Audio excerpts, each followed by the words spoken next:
Well, this was my challenge for the day. This is Teresa with Dreamscape Designs, and I wanted to show you a little something about climbing hydrangeas. They're the same hydrangea that you love in a shrub form.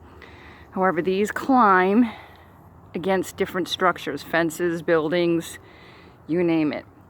They actually have little runners, if you look closely, little runners like little feet that will adhere to structures.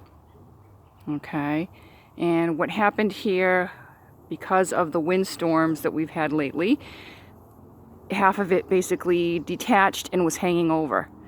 So what we had to do before we could attach it back again, because it was so heavy, was trim it back. So we thinned out any dead wood, trimmed back because the customer doesn't like to have anything going over the roof line or over the sides of the cabana. So we thinned it out a little bit, trimmed the edges, and then pulled back the vines against the building to determine where we wanted to attach it to. We used eye hooks, which we just screwed right into the side of the building. You can get them in silver, or they can be coated with plastic, and you really don't see them.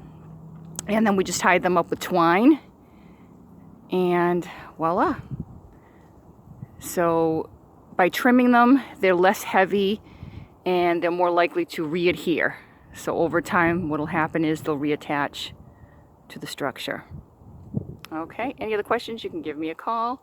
But that's the basics on climbing hydrangeas. Thank you.